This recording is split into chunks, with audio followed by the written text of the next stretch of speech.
اعوذ باللہ من الشیطان الرجیم بسم اللہ الرحمن الرحیم۔ میں انجینئر اویس دورانی بات کر رہا ہوں جی۔ یہ قرآنی لیکچرز کے سلسلے میں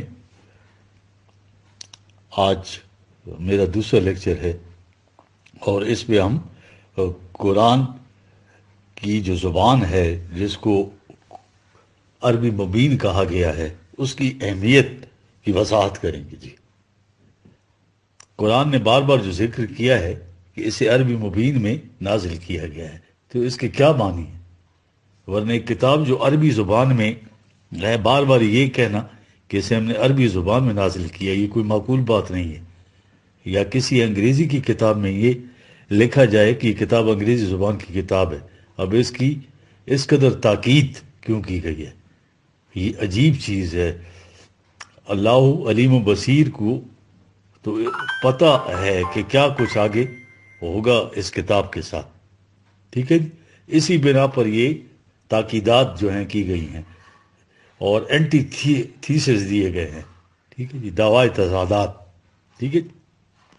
تاکیداً کہا گیا اسے سمجھنا ہے تو عربی مبین کو سمجھو تو تب قرآن سمجھ میں آئے گا، کیونکہ اس کو علم تھا کہ اسے ساری دنیا میں پھیلنا ہے، عجم اور غیر عجم میں اس کے تراجم و تفاسیر بھی ہونی ہے۔ اسے اس لیے عربی مبین کی روح سے، محاورہ عربی کی روح سے دیکھ کر عرب اس زمانے میں ان چیزوں کو کس طرح استعمال کرتے تھے، یہ ہے بات اصل میں، اور ان الفاظ کے کیا معنی لیتے تھے۔ یہ عربی زبان تو بحر عمیق ہے جی۔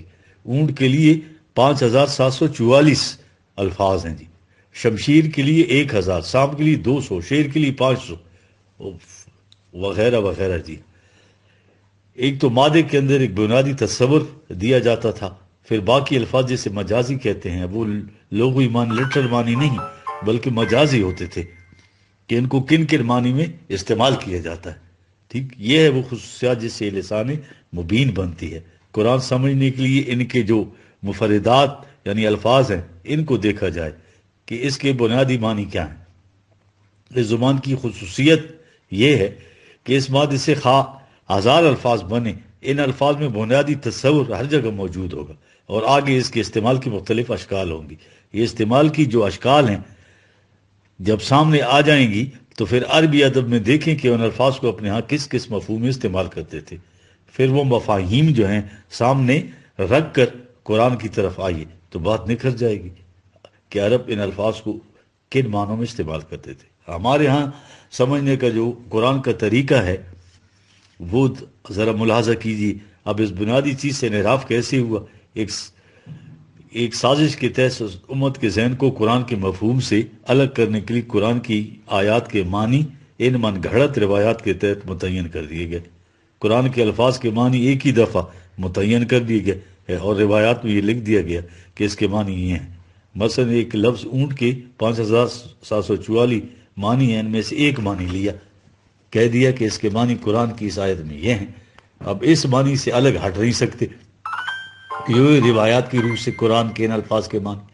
آگے یہی بات تفسیر میں آئی، جب کہا جائے کہ یہ معنی تو رسول کریم صلی اللہ علیہ وسلم نے بتائے، تو اس کے بعد کسی کی جرت ہے جو اسے انکار کر سکے یا کہہ دے کہ اس سے الگ ہٹ کر میں کوئی معنی لیتا ہوں؟ اب یہ معنی متعین کر دیے انہوں نے، وہ معنی تفسیر میں متعین، اب ترجمہ کرنے والوں نے اسے تفسیر میں دے کر وہ معنی ترجمے میں لے لی۔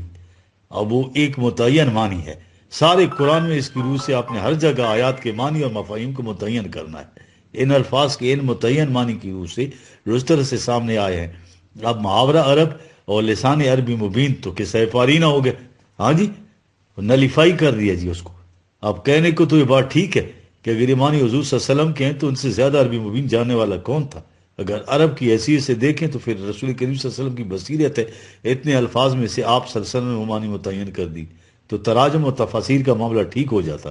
لیکن اصل شے پھر وہیں آ جاتی ہے کہ جسے آپ کہتے ہیں کہ رسول کریم صلی اللہ علیہ وسلم نے یہ معنی متعین کیے، تو اس کا ثبوت کیا ہے کہ حضور صلی اللہ علیہ وسلم نے متعین کی؟ یہ تو کوئی 250 سال بعد یہ روایت اکٹھی کی گئی، ٹھیک ہے جی، اور ساری جو ہے کہ بغیر کسی ثبوت کے اور اس کے نزول قرآن کی عربی پر جو ہے عربی مبین کے اوپر ہی عجمی اثرات کیا تھے۔ عباسیہ دور جو 750 عیسوی سے 1256 میں گزرا بڑا تاریک ترین دور تھا. یہ عباسی تو اصل میں انہوں نے تو جڑ بنیاد کاٹ دی تھی اسلام کی.